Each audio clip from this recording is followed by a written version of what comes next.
Hello, dear earlobes. This is The Future Does Not Exist with me, Damian Leslie, and with you, Richard Foster. and with you. Yes, Marcel van Scott. And here we are again. It's Yes. Haldern, and it's grey, and it's cool. Yeah. We've been baking for a while. Yeah, it's been horrific.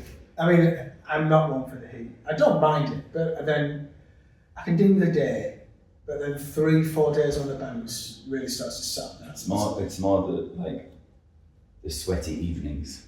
The sweaty evening. Yeah, you know, when you get to bed and there's just no escape. Yeah. You just, that's on such pleasant thoughts. Yeah, and also it's having the thing is, if you put the fan on, it makes too much noise so you can't sleep. So you put ear plugs in and then you sweat in your ears, and that's even worse. So after a while, I think the only thing I found to beat it when it's hot. I mean, I don't get under any covers or anything. Is actually put an eye mask on, because that sort of takes down any kind of stimulants or. And you should pretend you're actually in Yeah. this place. Yeah. Okay. How does it work with the heat then? Yeah, I mean, Well, I think it just because you're always like you're restless. I think it sort of calms some parts of your senses down. But I won't prescribe it for everyone. But I do find that helps. Okay. And the other one I found is to start because we live on an east-west facing house. So in the morning the sun rises into the bedroom, in the evening, so both sides of the house are warmed up. Is in the morning just open all the bloody windows at the back and then turn the fan on like hell to drive all the air around the house. That works. And then you in the front bit you just close the curtains. We bought some blinds. That has got to be the best thing. but did you also put them up? Yes. Well, I didn't. Oh, I'm glad to hear that. Marissa didn't. I couldn't do that. Marissa got the drill out and did so. I just stood at the bottom of the ladder and made helpful noises. Like don't fall off, stuff like that. Yeah, my apartment's like the living room's south facing, so it's just baked. Yeah. It's like completely baked. So like sometimes I walk down in the morning and it's like 7 in the morning and it's like 28 degrees. And Oh. It's like no, not nice.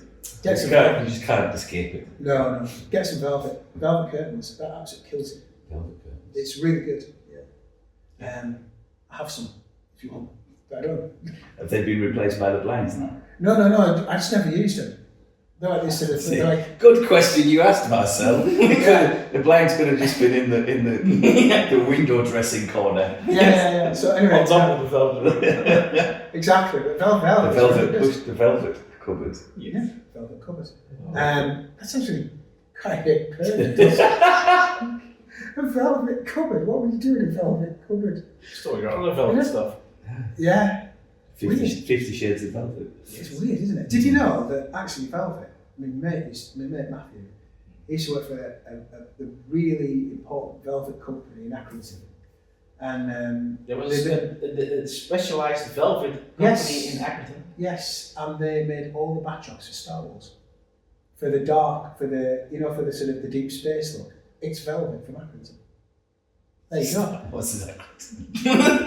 It's no joke. I mean, if we want, It wasn't a place far away. No. It was just up north. It's far away from civilization. It is. That's true, especially on a Friday night. But it's absolutely God's honest. What I can do is next episode I will find the information about all that stuff. I like it. Yes, we need to hear the story. But they're like well thing. So how come like I know Accrington is famous for bricks, as Yes, you you do. famously shouted I at think me. Accrington Fire. But no one's mentioned the velvet before. There's lots of things. And the link to Star Wars. Yeah. I think my favourite thing in that whole region though is you go into Oldham, which is a little bit south, it's like on the outskirts of Manchester. You can usually find Oldham under the dark green cloud that like hovers on the top of the hill. That's Oldham. But Oldham has this railway bridge going through the middle of the town, and I don't know if it's still there. Oh, please, I hope it is. But there was an advert painted on this railway bridge, and it said, "Welcome to Oldham, the home of the tubular bandage." You used to have a hearing aid museum in Accrington, and it was a mobile one, so it only turned up at certain times of the year. And honestly, you could only go to it. Can you describe the size of it? Wasn't very big. Was it like do you remember Did you used to have a mobile library? Yeah. That was such a cool thing. There'd be Yeah. like this big blue van that would come around, like a UPS type size. Yeah. Didn't look like UPS, but like a big van.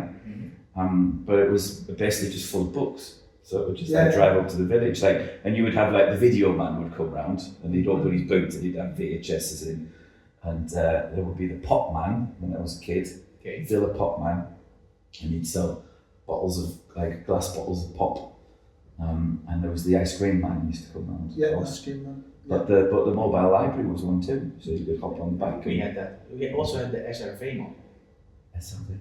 Yes, that was like a mobile marketplace. Oh. Like a corner shopping thing. Like a grocery van. Yes, like a grocery van. But then you can also get washing detergent and all kinds of stuff. And he would come in your street like a massive bus. Cool. This is a Bond Street thing, or was it like? Is it just a Dutch thing or a Bond Street? That's a Dutch thing. SRV. I've never seen one. I think SRV was the company name. Right. But it's nice.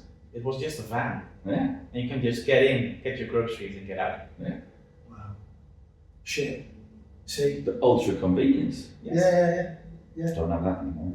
No, it's no, we don't have much convenience anymore. I used to have my milk delivered by horse. That was By like, a horse. Yes. Or a milkman on a horse. Or like, no, a horse-drawn milk cart. He's Dublin again. It was called Be Dublin. careful today. It was called Dublin. It was called Dublin. It was a shire horse. Or kind of But he was delivering cow milk, yeah. not horse milk. No horse milk. No horse milk was allowed. But it's kind of weird. But I think to myself, like, God, I have horse-drawn milk. It's sort of weird. It's drawn by horses now. And I'm drawing them now. So I just love the idea of a horse delivering your milk. there you go. Oh, That's great. There's Dublin 1 and Dublin 2. I remember that because it was the original Dublin. He popped it, and Dublin 2. But that all stopped about 1984, 83, something like that. Dublin was the Where's that name come the from? pantomime horse in Rent-A-Ghost, wasn't it? Yeah, it was. Yeah, Rent-A-Ghost. this is British TV. Bizarrely odd. Kids TV program It was bizarre. in a house full of ghosts. okay. The kids. And they would rent the ghosts out for kids' parties. Odd. There you go. So yeah, it's been Such nightmarish visions. such a nice flash from the fact that we're all coming down from the sun after last week's horrific Dutch. Well, we started talking about Last week lack of sleep. You were not in the Dutch sun, did you? Last week you were somewhere else. I was in the German sun last week. This Yes. time last week, we actually were just about getting on the bus, the RE19 replacement bus service, because it is now 10:57, and the bus turned up on time. It did. So we got it 50. Yeah, no, it was we'll have been on it 54. now. 10:53. Yeah, 53. That was it. It came on time. We got on the bus. We had a really pleasant journey home. And actually. very smooth. For once, it was. It was kind amazing. of worked. We did a naughty thing, though, didn't We we? did a naughty thing. Because of him. So Richard ordered us to go to the right platform. He got the platforms correct. Yes. Yeah. But he also ordered us to go through the NS check-in Yes. at this train station. Should we be But broadcasting we didn't this? get on an NS train. We got on something else. We got an RE2. So we should have clocked in and out in another manner. And Marissa was very stressed. I can imagine. And then we had the most annoying fucking kid ever, Oh. right, sat across from us. I Oh. say kid, he was probably about 19. I say he must have been 19 because he was tattooed. And he had words tattooed above his eyebrows. And they might as well have just said, "I'm a cock."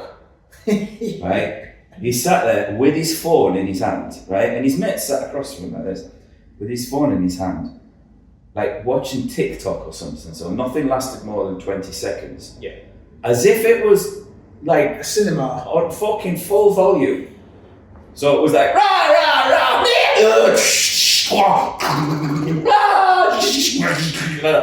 fucking hell, it was so insanely like loud and ridiculous. And Marissa sat, and you know, like polite English people, we just sat there and said absolutely nothing.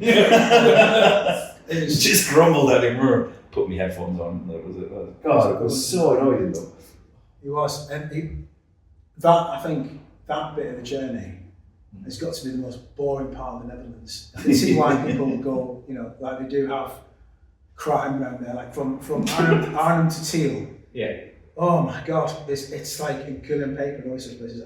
I now know why you had like New Kids was based on that, wasn't it? Mm-hmm. There's nothing but apples, isn't it? It's just fruit trees and really like flat pack towns. And it was just like, what the hell is this? It's a part of the country I've never really explored that part. It's a very forgotten land, isn't it? It is. But yeah, we clicked into the train, but hey, we were able to walk straight onto the NS train at Tiel without anyone saying a word. No hassle, we got on there, and it was like an absolute dream journey home. And even the bus turned up at Leiden Station on time. Yes, and my train to Hillegom turned up on time, and then my bus from Hillegom station into Hillegom did not turn up on time, so I had to walk for another hour. But it was a pleasant return home from what I have to say was a fabulous weekend. Oh yeah. Because that was not mentioned at all in this amazing story. I know. Let's talk about last weekend. We left this place. We left this place. Oh yeah, so far we're sporting. Where did we go, Richard? Yes. Oh yeah, that's right. We all three of us, including us, and my lovely wife Mariska, we went to Haldern Pop Festival. Yes, it was your first venture into Haldern. It was my first venture into Haldern. You kind of got like a bite-sized. Yeah, because I was only there for 2 days. Yes. I was there on Wednesday and Thursday, and you were there on Friday, Saturday, Sunday. Wednesday, Friday. Yeah, of course. Yeah. Yes. So just set the scene for those people who really do not know what we're talking about. No. Every year there's a festival in Germany called the Haldern Pop Festival, and Richard and I have been. I think I started in 2003, and you started in 2004. 5 when I started. Then it was the other way around. 4 and no, it's definitely 5 for me. British Seat Power and Franz Ferdinand. Definitely. That was for me. Okay. Then my first one was 2004. Yes. So, but anyway, I think I've only missed one, and you've done every one since. It is the best village fete gone mad. I think it's about 7,000 people now, isn't it? They've kind of swelled it a little bit. Tiny bit. 7,000 people descending on a village that probably has around 1,500 people in it normally. And 60 odd of the most interesting, far-flung and never heard of musical acts from across the globe. Mix, isn't it? Every year descend on this little village. It's just a perfect little festival. It's just wonderful. But yeah, why don't you tell us what you found out? Because you never went before. We lax Wirral. We lax Wirral about all of this thing many times over. But yeah, we invited you to join us for Yes, this. you certainly did, and I accepted the challenge, of course, of going to the wonderful region of Ries, which is about an hour from Arnhem. Yeah. Give a perspective of where it is in Germany. I traveled with you on the way there, which went also very fun, to be honest. Especially our taxi driver that was allergic to Germany.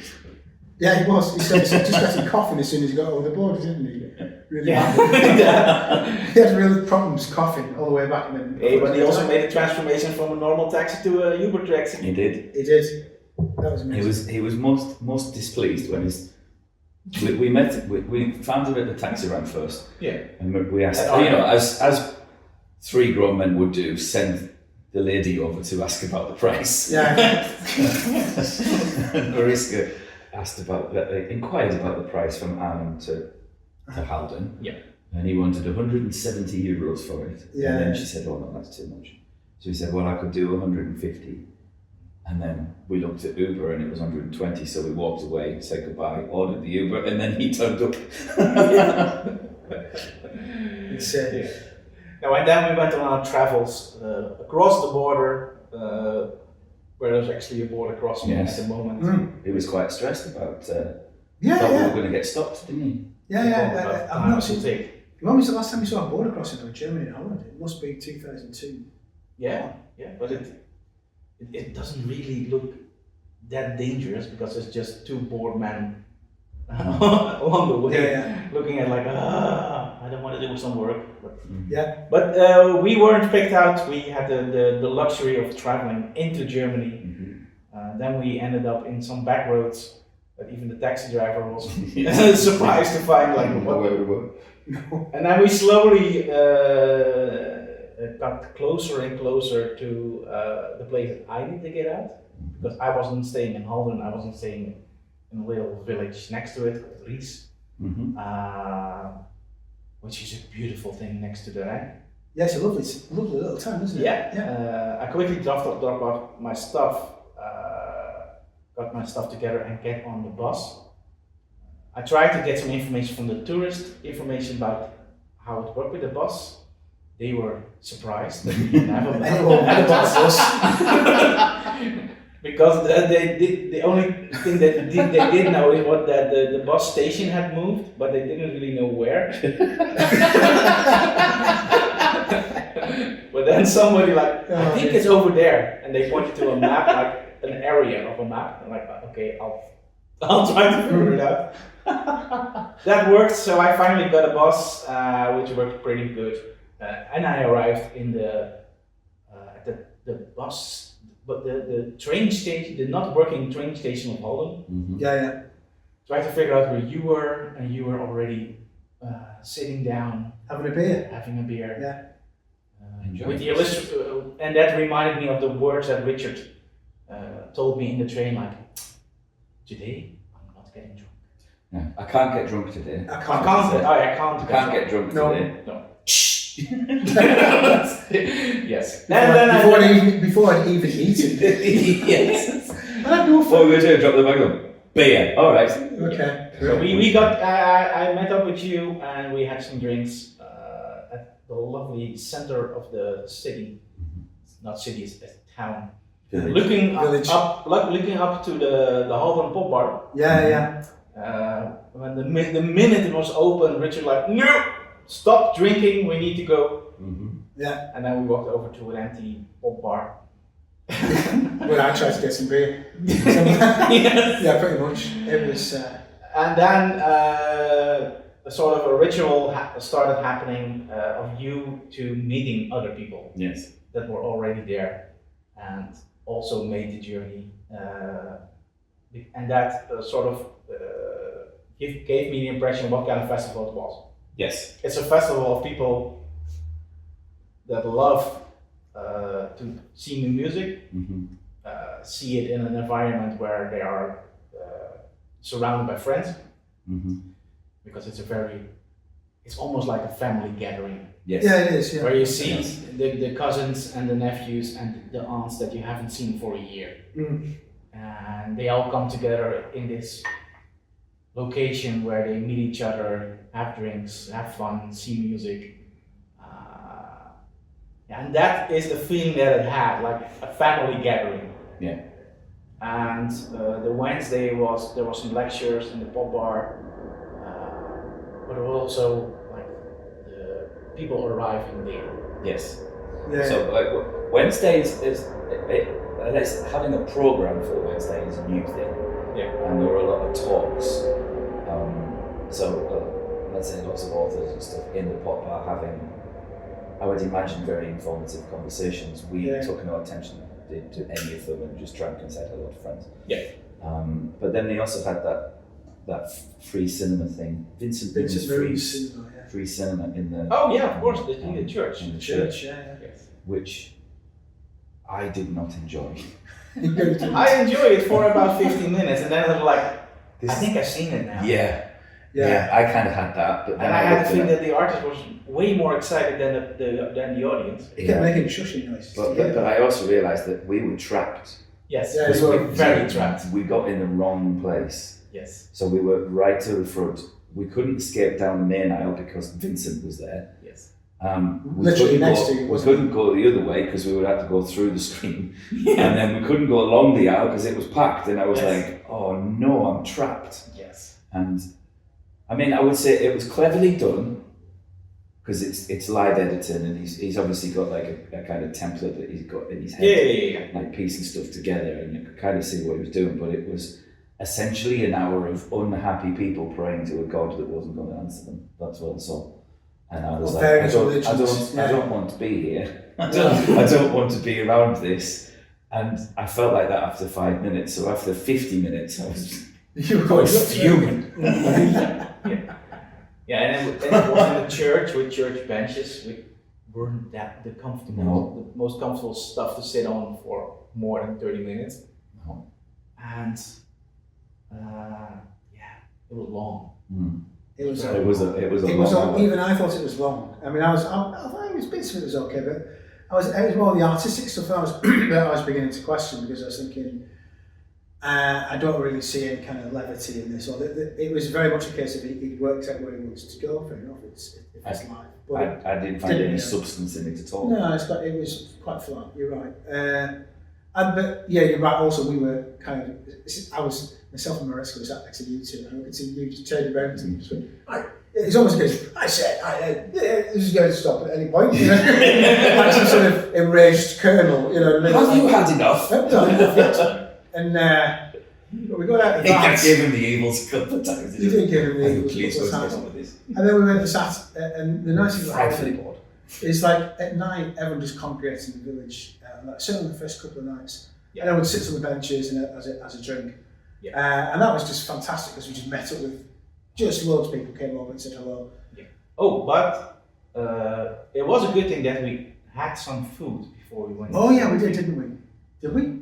Yes, we sure did. Oh yeah, the big thing, didn't we? Yes, we were at the place that you were staying. Yeah, the Doppelganger. Oh, the Doppelganger, yeah. Oh, and Richard and Mariska got a tiny meat platter. I was really disappointed about the size of it, you know. Yeah. you were literally served a farmyard. I was. It was good that we had a 6-person table. Yes. With the 4 of us. We ordered, and this is no joke, we ordered the small bulk in the Yeah. Because Mariska said, oh, let's go for the small one, because, like, you know, Mariska likes to keep trim. Mm-hmm. And it wasn't small. No, on the contrary, it was. I was thinking, what in God's name is the big one? The only small thing about it was the size of vegetables. Yeah, the vegetables were small. I'll Yes. give you that. The rest, I think, if you got the big bulk and grill, I think you could have. That was your week's provision of meat, wasn't it? It's insane. It's an insane amount of food. I think Mariska, yeah, she has a doggy bag. I think my schnitzel was massive, and I couldn't even eat it all. No. But like how you even went as far as you did through what you were given, I thought to myself, I've not got to get drunk, so what I've got to do is eat every piece of meat. Is it every animal in the country? Yeah, it was like that. Yeah, it was huge. It was ridiculous. But it was good that we did that, because otherwise we might have fainted in the church. Would have been a mess. Oh, yeah. I might have swore in the church if I hadn't had some food, I think. Yeah. So then the next day you saw the main festival. Yeah. First of all, I tried to get back to my hotel. Oh yes. yeah. Yes, that didn't go Because well. I already knew that Germans were very keen on cash instead of digital payment. Yeah. I also realized that they are very into cars. Yes. Oh, they love cars. Having a car and driving cars. They don't really like public transport. No.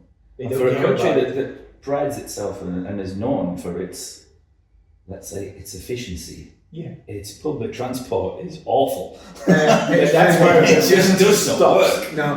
Full stop. It does not work. Trains don't work. at all. No. Yeah. And I tried to get a cab home. That really didn't work. But then it's good to have family in the village. Yeah. So I think it was Yeah, it was weird. one of you that got me in touch with Kai. It kind because it was really weird. I thought I'd just go walk around and find someone who might be going to race, and I did. It was like really weird because I thought, right, just watch. I thought, well, this is going to be a bit of a long shot. And then I saw someone I thought I'll do very well. Daniel Duss, who runs Bad Boy Kilby Festival. Fantastic guy, Duss. Oh, brilliant. And he's normally hanging out with Kai, Yeah. who's actually a very interesting guy in his own right. He does a lot of rehabilitation work and he does a lot of stuff for young disadvantaged people. Yeah. Super person. I used to do a lot of photography. Yeah, he does. Yeah, fantastic. And I thought, I'll just say hi to them before I go and find someone who's going to race. And I went, oh yeah. By the way, do you know who's like going to race? And Kai goes, yeah, I'm staying in this hotel in race. I said, which one? It was the hotel he was staying in. It was the same one. He goes, I'm waiting for a taxi. He goes, because yeah, but it's a bit expensive. And I goes, I won't be able to see my mum. And it was literally like that. Of is de Leidskwartier. Well, yeah, let's continue. Oh, there's hey, amazing. You're on about 9 radios at once, mate. Is that you still on that radio? I don't know what happened. Just for people to know, Marcel's been interrupted by his own radio show. What he's normally on. Wait. He's pressing a button on those laptop things that most people have these days. That's very dirty. They're very dirty. Interrupt the Interrupted the whole mood of Marcel. Ghost of podcast past. Oh yeah. Whilst you were sorting the taxi, Yes. the whole thing out, I was sat regaling some friends of ours, like Thomas and Barbara wasn't with us, but Thomas and his friends. And Thomas is a person I met on my first Haldern. Yeah. And after a few years, him and his wife moved to Haldern. They liked the place that much. Yeah. But they got me right after the church thing, and he said, "So, Damian, how was it?" And then I went fucking apeshit at him for about an hour, and he was like, "Oh." The next morning I saw him, he was like, "Hey, Damian, are you okay? I've never seen you like that before. I was really worried about you." I was like, "Oh, I'll be happy, Damien, today. It'll be fine. Yeah. It'll be fine." The Catholic God got in the Oh way. God, I was not a happy boy. Back to being an altar boy, that wasn't Yes, it? it brought back a lot of memories. Yeah. And I did admit in that thing, I said, I realised that there was very little actually happening on the screen, and I brought all of it to the screen, and I think what upset me was how upset I was getting. I was like, I really should not be that bothered about this, but I really am. Yeah. I had quite a traumatic experience in there. It was bizarre. For me, it was more the length than it was Yes. what I was watching. Yeah. Yeah, it's 50 minutes as well. I was. In fact, it was longer than that, wasn't it? Yes. Because it's French. But to get back to the good side of this whole festival, it also had good stuff. Oh yeah. It didn't even. Loads. It didn't. It wasn't. No, filled with that was just videos. the welcome. But actually, the festival was superb this year. Yeah. It's Like every day, I was surprised by some stuff. Yeah. And the stuff that I went there that I knew of, which wasn't that much, but I was excited for, and every band that I wanted to see were amazing, were great. Yeah, because I started the Wednesday in the same church. It's a Thursday. Thursday. The Thursday. Yeah, the Thursday in the same church with a massive group of people on the stage. Yeah. Singing loudly, and everybody was joining in. I was like, all right. Yeah. This is how the church is supposed to look like. Yeah. That was in. I think what it was did to that- in- Athena. To Athena. Yeah. Yeah. I caught the back half of that set, which I thought was superb. Yeah. Like and it's very. To Athena, she's a young. Is she Austrian or German? I can't remember. She's a sprightly young thing. Yeah. But what a voice she's got on her. Like stunning. And she was there with I think an 8 or 9 piece mini orchestra set up. So really good, really interesting, poppy but incredible intricate arrangements and stuff going on. It was really good. But then there was one song towards the end where, let's say the back half of it, she was singing, but all she's doing is just hitting notes.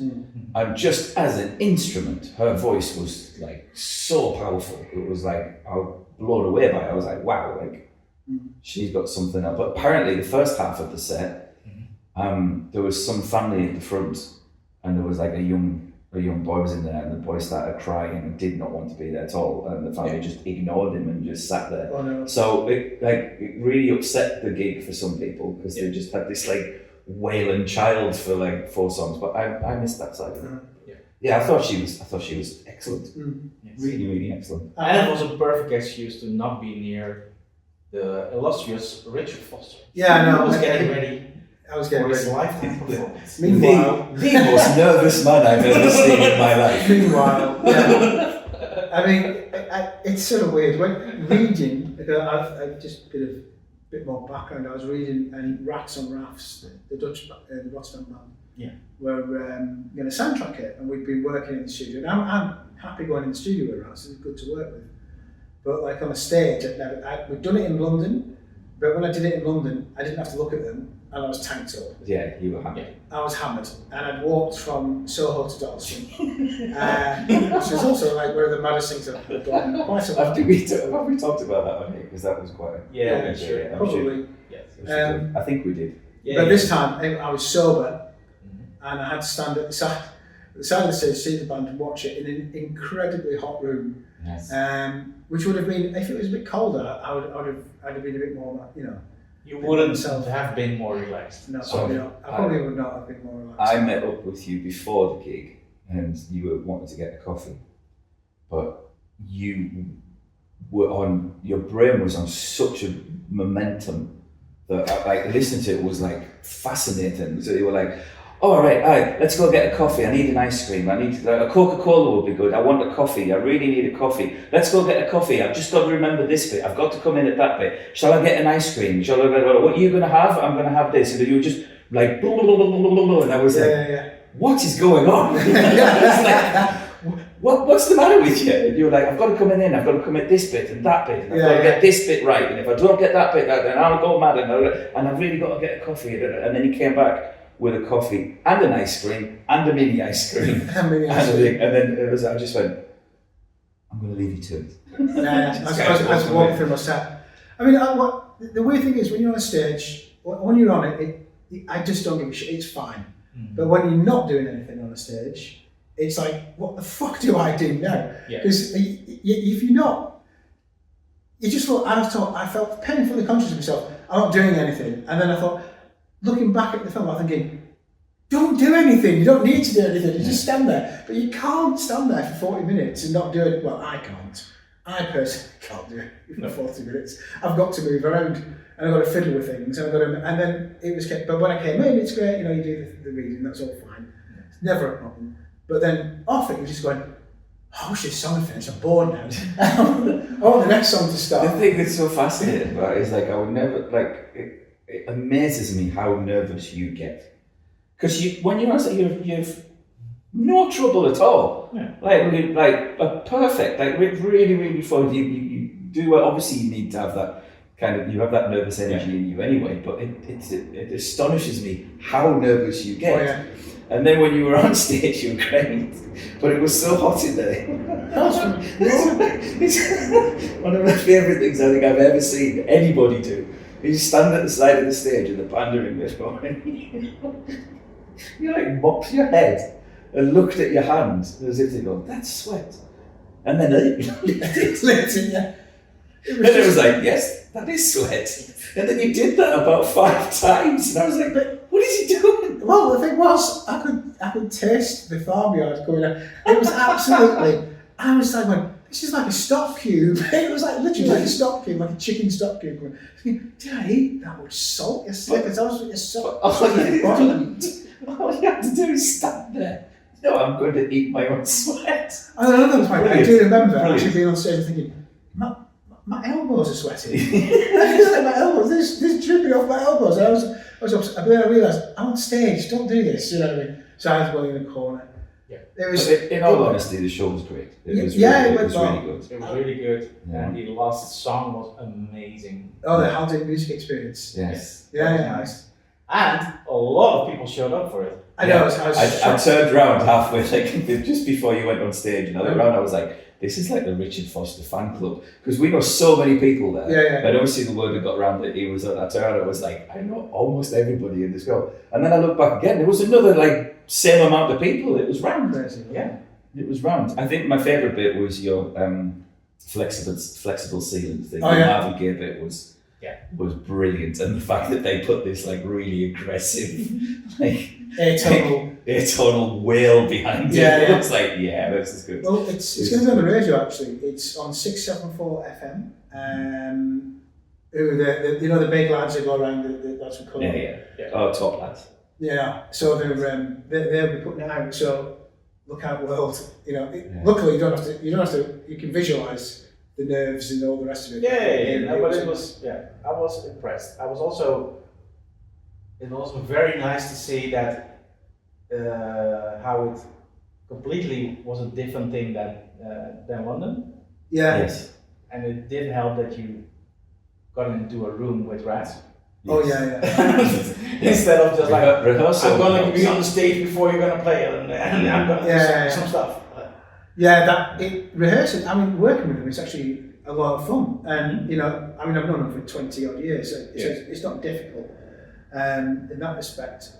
But we're going to do something else because afterwards, David goes, "Oh, right, I like doing that." So like, let's do something together. There's certainly potential because they've got a real empathy for what you're doing too. Yeah. And there's a real kind of like good connection between I'm quite interested to see what else you plan with that stuff. I think it really has some legs. Yeah, it's really interesting. Yeah, I'm going to have a play. And they're just, I mean, the band are on fine form.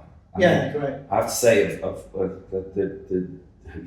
the new drummer, he's not really new, he's been around for a while, but he's just gets better and better every time I see him. Yeah. It's really, really good. Yeah, they're finding something. I thought later in the day when they did the gig at the Ton Studios, they were fantastic when they played Ton, which was really annoying. The only annoying thing about that, it was exactly the same time as LSD. Yeah. But I really wanted to see, these records are really good. But I think Maurice got down and said they were fantastic. I've heard very good reports from that. Yeah, so that was good. Because I think you went with Maurice? See LSD, didn't you? Or you got chucked out? I tried to get in. You tried to get in. I guess the thing is, that's also good to mention that you had what is it, an all area access thing. I was a guest of the festival, which meant that I was allowed in to the backstage and say hi. Yeah. Officially, I was not allowed to go on the stage. I did. Got on the stage before the show that you mentioned, but when the other band played, Mariska went in, I was behind her, and the guy checking there was like, "Hey, you don't have the right wristband." I was like, "Yeah, you're correct." And I was like, "I'm not gonna get into an argument." No. Seeing a band, which I can also see if I walk around the tent. Exactly. I was like, okay, no problem, fine.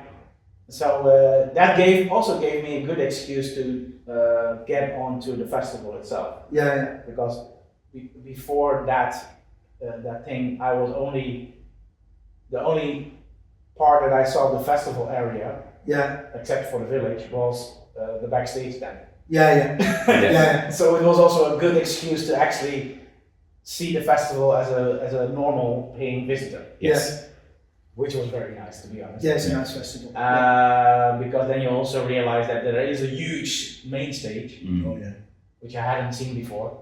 And there's another tent in the back that was also packed. And you see, I got into the Spiegel tent as a visitor, which got you into the main area of the Spiegel tent, which is so nice. It's beautiful. It's one of the best venues on the planet, without doubt. Yeah, and it's so nice to be in the middle part of it, because you look around and you're like, this is a nice venue. Yes. Velvet. Must have been velvet curtains everywhere. They were, man. Probably from Accrington. Yes. No, and it also must be a very nice venue to play in as a band. Oh yeah, totally. Yeah. Apart from when it gets hot, because it gets hot in there. It does get hot in there. It also doesn't help that it's getting packed. Yeah. To max capacity there. And everybody is there to see the band and enjoy the band.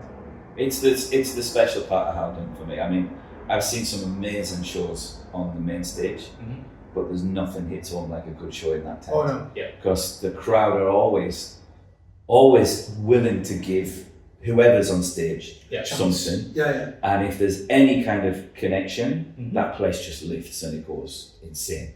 Yeah. Like my favourite gigs from Haldern across the years, almost all of them, like top 10 are easily in that tent. Yeah. Like, easily. And then this year as well, I think like Warm Douche that was the highlight of the thing for me, because me and Mariska went into the middle and it was just like, that's just the best place to be. Just fantastic. Yeah, like it's nice to see, get a quick glimpse of a band from the side. Yeah. As a guest of the festival, it's nice to see, like, a quick look at the band, 5 minutes, and see something else. Yeah. But seeing the band from the middle of the tent going crazy, Yeah. there's no way to really get out, No, and no, there's actually no reason to get out. no. And that also makes it really nice. Yeah. It makes it special. Like every show you see in there, it feels like. But what's great about it now is that they have that screen outside, so it can only fit so many people in. That's Yeah. right. But just putting that screen outside and making that beer garden area. Yeah. I mean, that beer garden area is a fantastic place just to hang out. Yeah. So like you feel like you're at the festival, you're out there with friends, you're having a drink, you're sitting in the sun, or sitting in like the warm evening, and then the bands are on next to you, and when something's on the main stage, you can wander into there. But that beer garden area, I mean, it appeared probably about 5 years ago or so, Yeah. 5 or 6 years ago, and Just before COVID, just before. just an amazing addition to make that. Yeah, and it does add to the whole idea of meeting other people at the festival, because that's what it's all about. Yeah. We also met some friends who were staying at the campsite. Yeah. And you see that it's a massive campsite. Oh, it's huge. It's also extremely organized.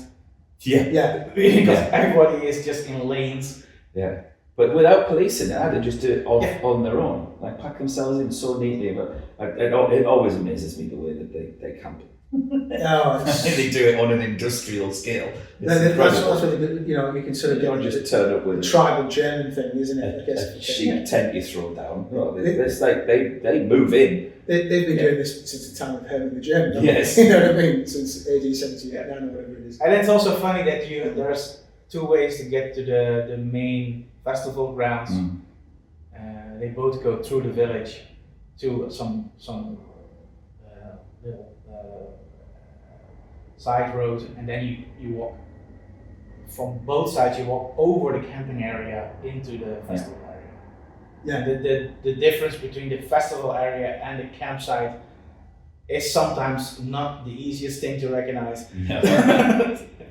No. It's really nice, and I also believe that because there's one, if you come from the village and you go across the farmyard, there's also a huge tent. Yes. And I have a feeling that most of the people from the village also come there to drink beers. Oh yeah, you can. There is that, and that's the thing about it. I think it's probably, without too much hyperbole, I think it's like a mini Glastonbury in that way, because it's got its own little ecosystem outside of the festival that there are party tents that you can happily spend the weekend there and go and see two bands, and then the rest of your entertainment is done outside of the festival. Yeah. So you can spend say £300, say 500 euros for a family if you all go in, and that would be probably alongside the supermarket spend everything, and then it would be a camping holiday. Say Wednesday, Thursday, Friday, Saturday night. So you have 4 nights away, and then you now and again go watch a band as well if you wanted to. I think there's an awful lot of that actually. There's only one problem that you mentioned in between words: supermarkets. Oh yeah. Because if you don't want to spend money in a supermarket, Don't go to there's one to avoid. And that's Norman. Yes. Did you say they've got a new arm meeting this coming week, and Mariska was really disappointed because they're preparing a new arm meeting for this coming week. And there's a lot of really good stuff. You can like 3 axes for £14 and something to pull your socks up. So if you're like a septuagenarian axe murderer who can't put his sock, but you've got a bad back, you saw it. You've got everything there. Norman's amazing. The disappointment on Mariska's face when the dotted pot was no longer available. Oh, I know. Oh, She felt so bad. I think the thing I was most fascinated by this time were the wheels.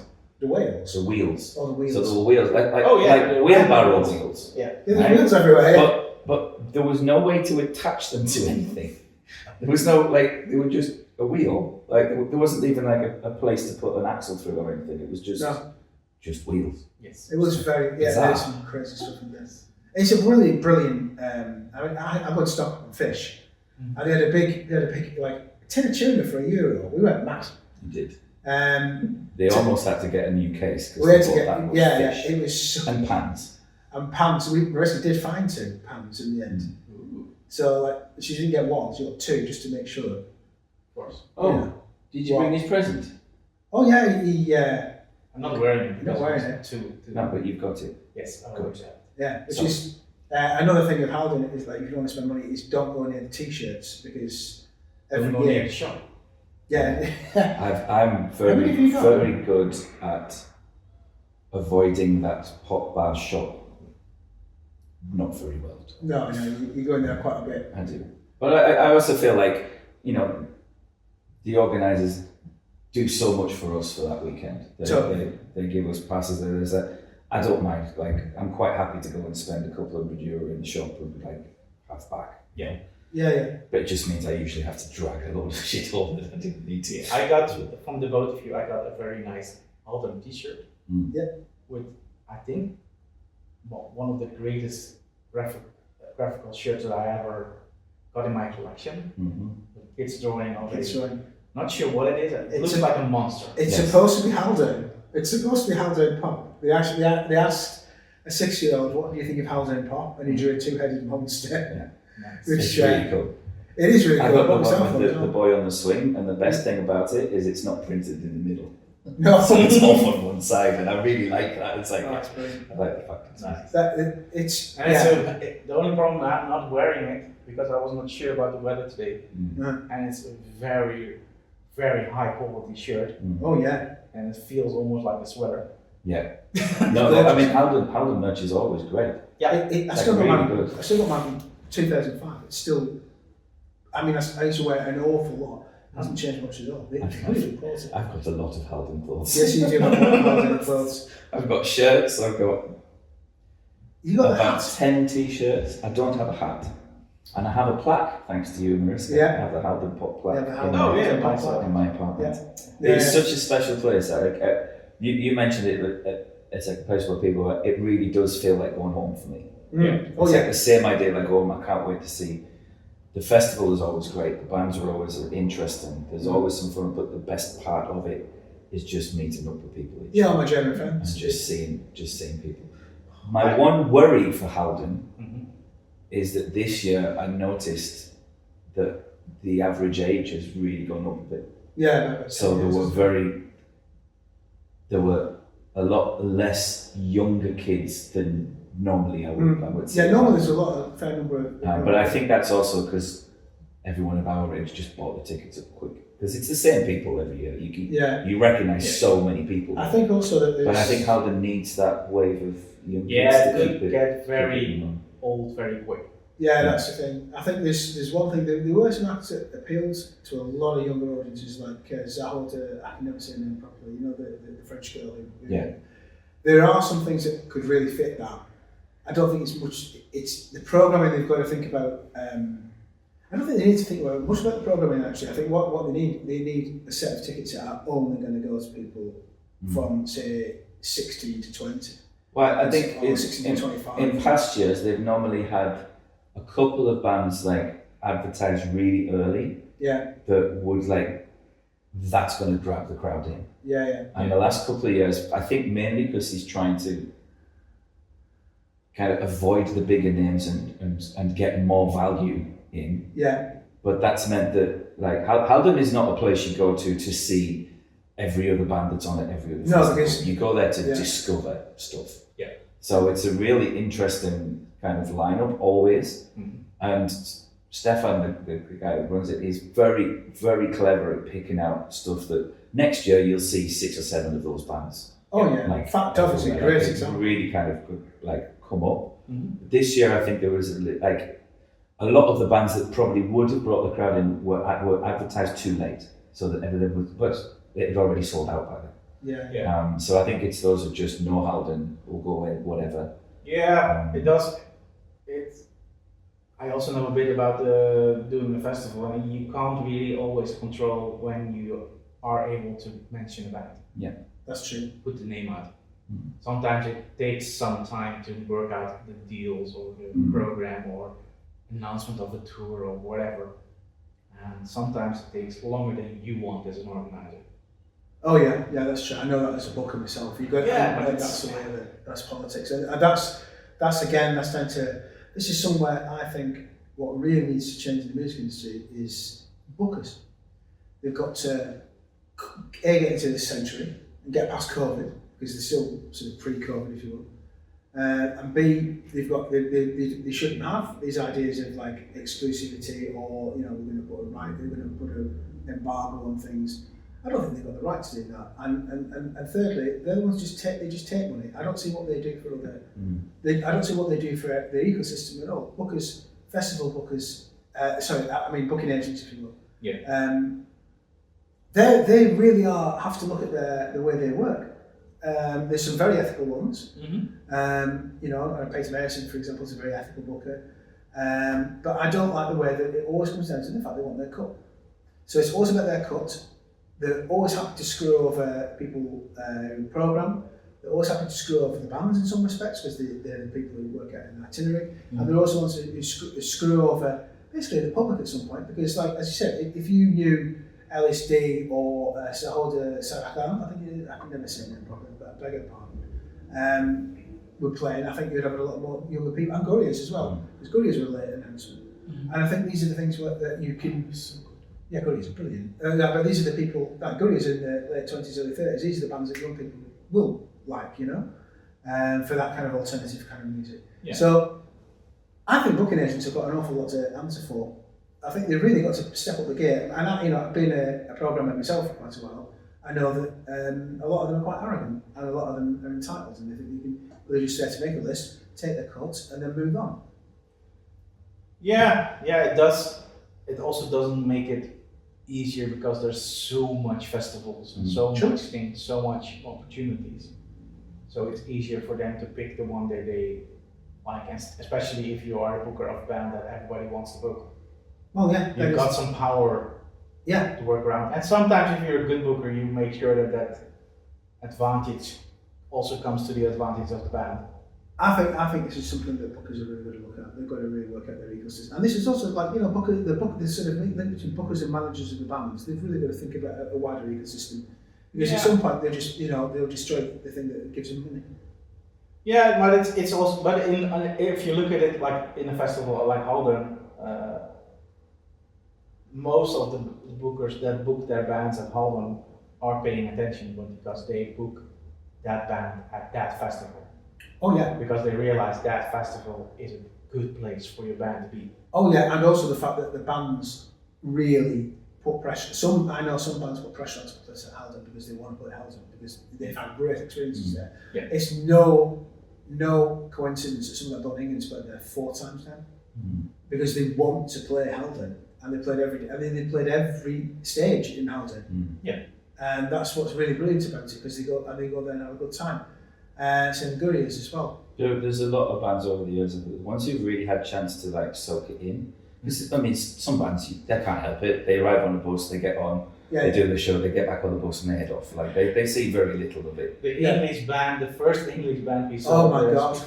Yeah. Oh like, yeah. So we are here at Haldern. Yeah. We also been to other German places like Berlin and Düsseldorf. Yeah, they were really struggling with names in German cities, weren't they? Oh my God. Yeah. Oh, that was so funny to see that band as the first band of the festival. Like, okay, this band has no clue where they are. No. Yeah. Who are you? Where are we?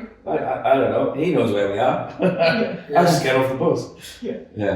They did have the most well-dressed manager in the world. His shoes. Yes. Yeah. His shoes upset you, didn't he? Yeah, they did. I don't like Doc Martens loafers.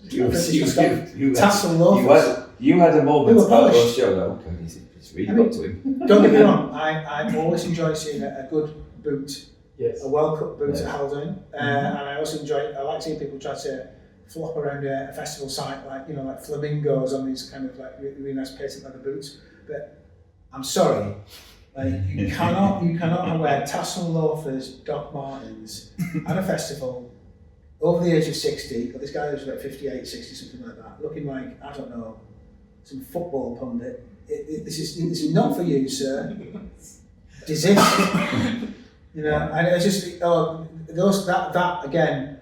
What I like about Haldern is like you can't play these kind of industry games there because no one's going to give a damn. He was there thinking, right, okay, then if I'm in London, I've got to look like this because everyone's going to be doing this. No one, apart from Grouchy, no one gave a damn about him. And it's just like, he's a no one. And he's there, sat there, filming his band. So he's going to show his mates in Chelmsford or something. And I'm thinking, like, you're in a German field. Why don't you do some research into which country you're in, first of all? That amazes me. Yeah. Those things amaze me when you see those kind of foibles. Because Haldern is absolutely the mirror for people's behaviour. If you can behave badly, as we have done, with wit and grace and charm at Haldern. But if you behave badly with ignorance at Haldern, you're not going back. And I think that's like, or you wonder why you ever were there in the first place. Yeah. And I think that's really the case with a lot of these people. They never turn up again because it's just like this. Yeah, I went to this place in Germany. Where was it? Yeah. It was like near Arnhem. Or where's Arnhem? Is that in Germany? That kind of level of insularity that I really gets on my wick. These probably guys. Oh God! I mean, where's Dr. Martin's loafers, man? Come on. So overall, I mean, you kind of left us, I think, midway. Did you see Infinity Song with us, or did you let? I remember you went at the end, but they were great. Bizarrely great. The first, it's obvious they don't have enough for a full set yet. But the back half of that thing just was astonishing. So good. People were a bit unnerved. It's like it's a family band. Yeah. It's like two brothers, two sisters, and some people found it a little bit odd that Mr. Man on the left kept like gyrating sexually towards his sister, which is a bit odd. Yeah, but like harmonies and just like proper old-fashioned. Like it was like watching the 5 stair steps or something. They were fabulous. It was, and the end was great because it was like a complete Prince style wig. Wasn't it? It's got so much. Nobody needed a 20-minute version of Fleetwood Mac. Like no one needed that. No, but the back half was superb. There was some really good stuff on that day. There was. Was it Rival Sons or the band that were in the pop bar, and then later they were in the Leader Intent. But the gig in the pop bar was superb. No, that was Heavy Lungs. Heavy Lungs, yes. Sorry. They were good shouty nonsense. But in the pub, it just worked wonders. And the same, like Welly, the neck that you missed, Welly played in there. And I mean, Welly could have been on the main stage there. They could well. But there are some things at Haldern that just don't make sense, and yet when you're there, it really does make sense. Yeah. Like putting Welly in the pop bar just sounds like a bad idea. No, but it was fabulous. Yeah. There were people like climbing through windows to get in. Like, but that's what you want. Yeah, because you want, and that's. If you put that on a big stage. Yeah.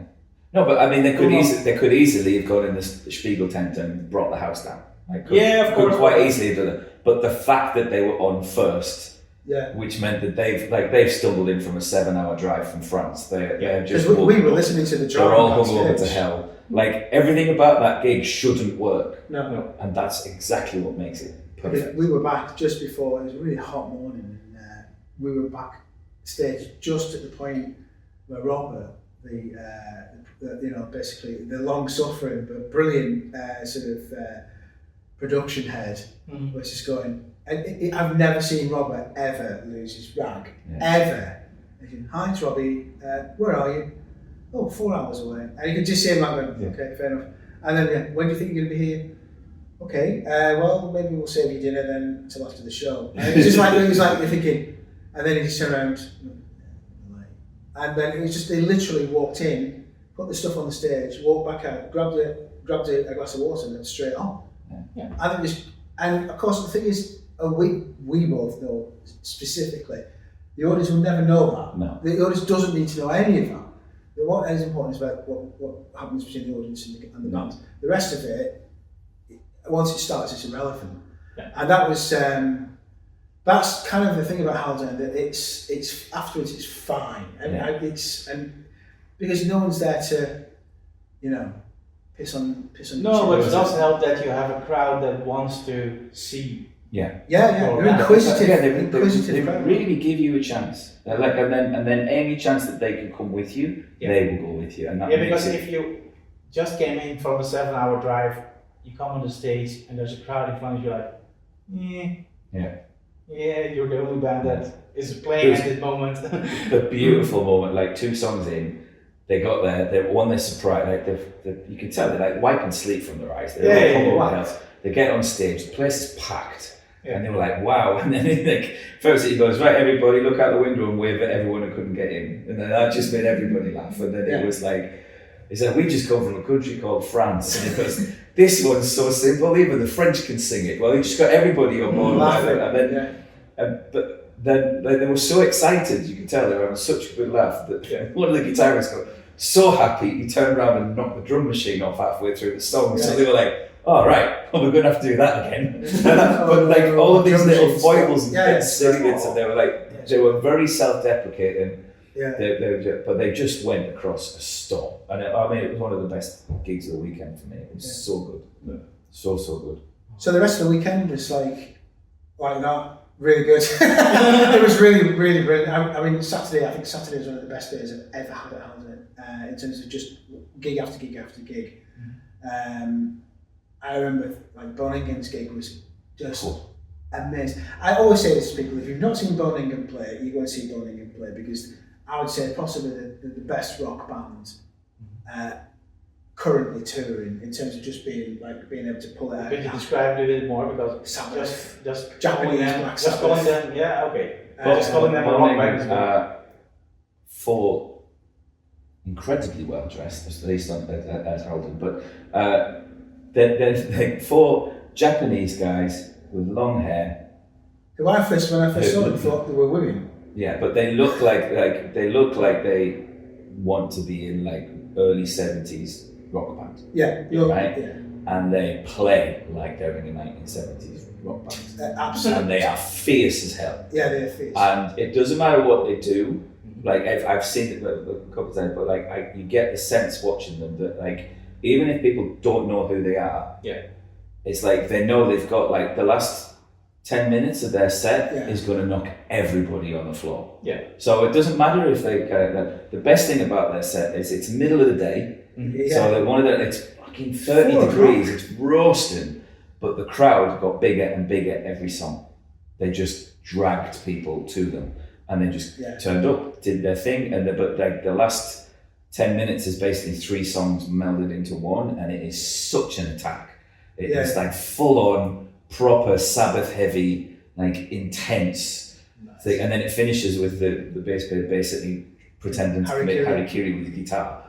I mean, it's dramatic. It's really like full on, but it's just, and yet they're so gentle, sweet, and happy, and it is quite a noise they pull off. Kohei's coming to tea next week, actually. Or is it 2 weeks?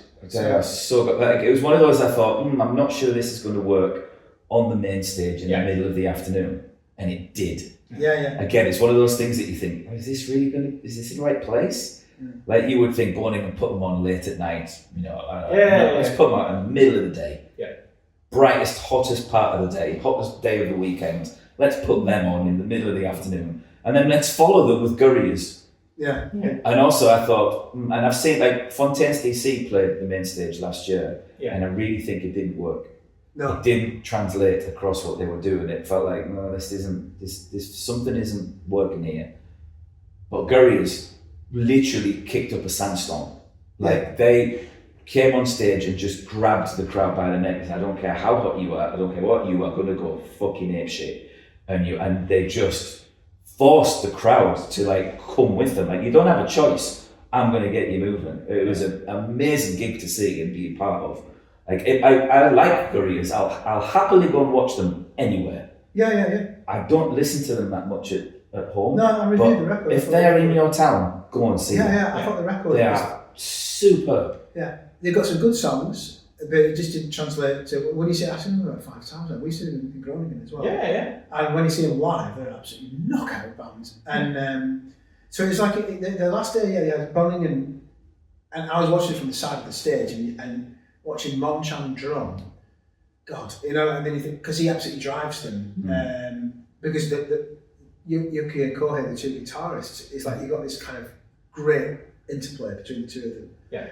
And it's just, but the drumming, I don't know what Monchan, because Monchan off stage is like just completely, Mr. Zen, goes, okay, hey, you want a piece of chicken kind of thing.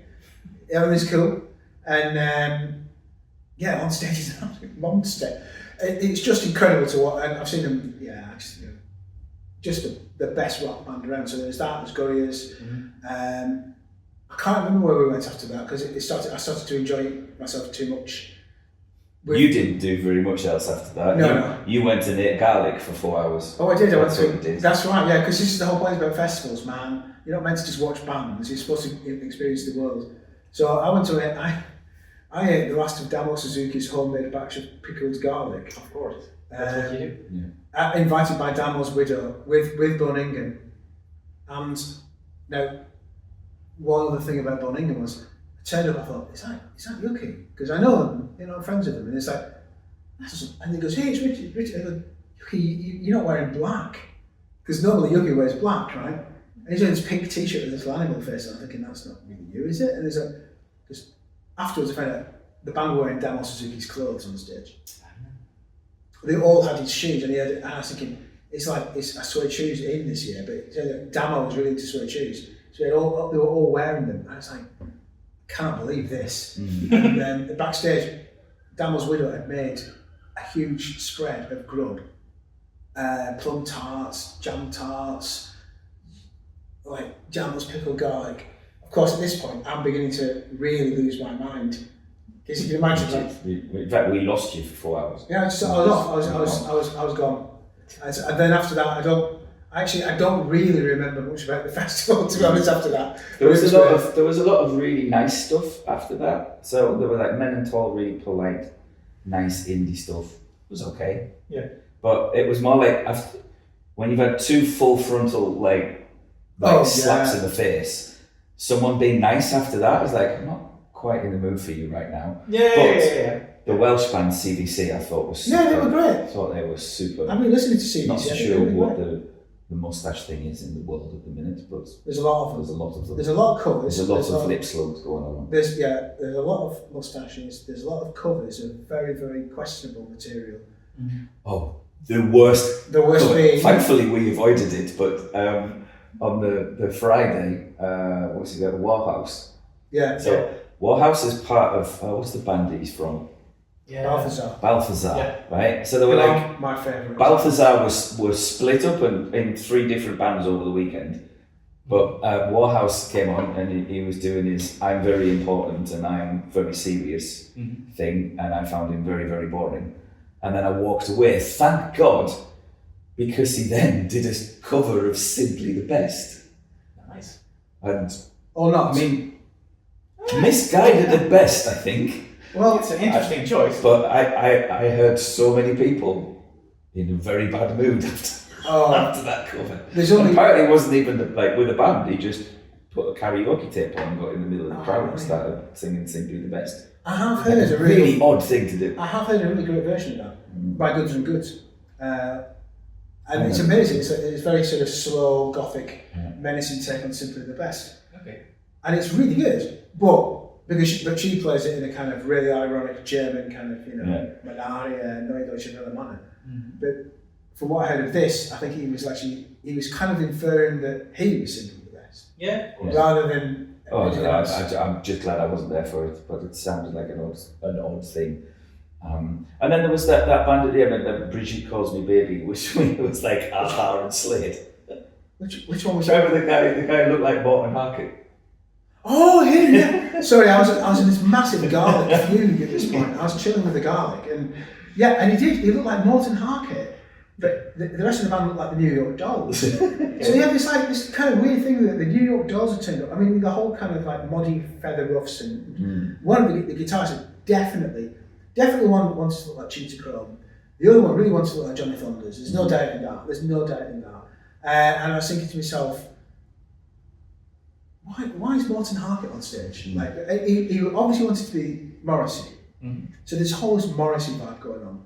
And it's all kind of a bit jingle jangle. So it's like, imagine the New York Dolls being in a C86 band like Felt or something, or Bodines, or very early Primal Scream, playing this kind of very melodic, kind of gentle music. And him like trilling away in kind of a high tenor. And I remember sitting there being unable to move.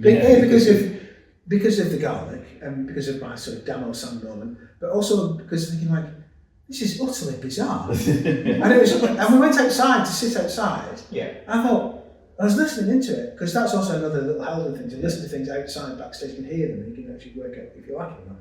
Thinking, it's actually really enjoyable at this level without looking at it. Yes. And if I looked at it, I don't. It's really. But again, it's like the best thing about Haldern's lineup is you never know what's coming next. And you just stumble from one thing to another. And also that band should have been on earlier in the day, but things were later. So like things keep rearranging, but then you stumble from like this happy soul thing into some really intense, like kind of shouty punk stuff, and then go across and there'll be some polite singer-songwriter, and it's like there's no pattern to the day. Yeah. So you just like, but it means sometimes you're in the wrong mind space for what's in front of you, and it's like, well, I can't compute this right now. Yeah. But then sometimes it's like there's even some bands you watch and go, I'm not getting anything, and then you just start walking around, and then suddenly, because it's just in the background, so it feels like a perfect thing. Yeah, that's I mean, really, there was one year I remember us. We were in the lake, like out there. You probably didn't see this, but out the back of the main stage, there's a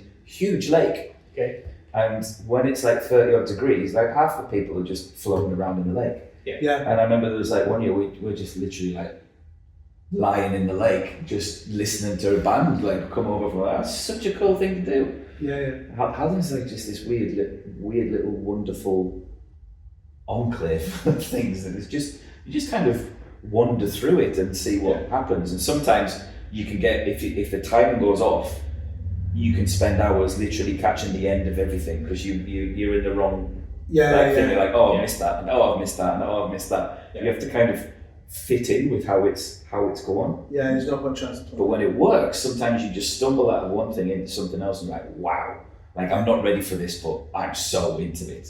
Yeah. And then you're like, it's just such a good. And the week after is Haldern. There's no place like it. The week after is Haldern. There's no place like it. Yeah. So there you go. So I'm glad we're both glad you went. Hopefully we'll see you next year. Yeah. I'm looking forward to it. All right, before we go, the thing that we have to do, what are you reading at the minute? Well, I've got it in my bag actually because I'm going to take it to my mother-in-law's party so I can. So you're going to take it to your mother-in-law's party? Are you going to sit in a corner and read a book? Yeah. At some point, this will. How polite of you. It's called Fair by Jen Kalea, and she was the drummer. I don't know if she still is. The drummer in Sony Youth, I'm sure she is. And it's about the difficulties of translating from English into German. But it's actually quite good because she brings in cooks as a subject. I mean, because you sort of realise things like cooking is translation, and all these kind of things. And it talks about how you become a freelance, this, that, and the other. But it's very, very well written. She's made it into a fairground, so you go through different rooms to experience things. It's really, really good. And she's a good writer. She wrote a book called Goblin Hood, which I also really recommend. Goblin Hood? Goblin Hood, yeah. Very, very title. Yeah. And Jen Kalea is really, really, she's cool and she's a very good writer. So that's what I'm reading. Okay. Yeah, I only forgot the other. The book is called Depth. As in deep. No, as you owe people money. Oh, Depth. Oh, Depth. Yeah. And it's about, I'm not sure what it's about because I just figured out what the book is. I just got the book like yesterday. I'll give you a thorough report next one. Okay. I've just finished the second Book of Dust. So remember I read Is That Materials by Philip Pullman. Well, the second trilogy, the final part is coming out in next month or the month after. So I've read the first two in that. La Belle Sauvage and the one I've just finished, The Secret Commonwealth. Again, so good. I'm really intrigued to see where he's going to push this one. It's very different and a lot more mature than His Dark Materials is. But of course, His Dark Materials is about two 12-year-olds now. She's in her early 20s, but it's much more heavy and intense a book. Still quite fantastical, but the second one is really like, it's setting up nastiness. Okay. I'm intrigued and trepidated. It's like, if he pulls it off, again, I think that this trilogy is going to be well worth considering. The first part of it is almost like a prelude to something else. It feels like its own thing. But the second one really kind of drives back onto the live story. It's intense. It's really good. And then for music, I cannot stop listening to Warm Dusha this week. I bought 2 records last week. Like that band, they're like godlike genius for me. Yeah, it's all like half songs. It's just a bunch of ideas just strung together. But being in the middle of that crowd bouncing around, it's just so joyful. I've been listening a lot to Joseph Bassart, you know, He was superb. Yeah, the French electronic darker wave, electronic cold wave guy. His records are great. I also LSD a lot. I really enjoy, I enjoy his music anyway, but I'm just sort of making up for the fact I didn't get to see him at Haldern. Outside of that, what have I been listening to? I'm making pins as a radio show, so I'm going through all my weird kind of records to make collages. Yeah. So I've been listening to lots of singles about like different sort of heartbeats or German sewing machines and stuff like that. I've got an album of German sewing machine sounds, as I would, and I've got a really great record called Sound Effects, which has got the front cover. It basically shows a massive hypodermic syringe, and on the back this guy loses his mind, and then it says, Part 2, seals barking, forest fire, and it's just literally all these sounds. I've got 3 albums worth of it because I bought them on vinyl, and I've been playing them. The great thing is when something gets too serious, you just put that next to it and it sorts it out, you know what I mean? Yeah. So I've been playing a lot of art, playing a lot of my weird singles this week, but like if a new stuff, I really like Joseph Bassart. I think he's really good. His show is excellent. Oh yeah. I listened to some Man Woman Chainsaw. Yeah. Oh yeah. I really liked them. I really liked them. They were really nice. It was one of the bands that I saw at the Spiegeltent. Yeah. I listened to some Heavy Lungs. Yeah. That one. And yesterday I was triggered to listen to some Tool because I'm watching this new TV series called Alien Earth. Oh yeah. It's another part of the alien thing. And the last song of the second episode is Stinkfist by Tool. And you're like, this could be a really nice. Time to go back in. Yes. I'm really looking forward to episode 3 now. Yeah. If that's the song that you end up while you look into the face of a huge alien crawling up, like, ooh, this could be nice. Good choice. Yes. Good choice. All right, fairly well. Yes. See you soon. Take care. London, Paris, Accrington. What was I going to say? I've got to be at the mother-in-law's for 3, so we've got an hour of boozing. Right on. I'm just doing this because, of course, I've got. I can't get drunk today. No.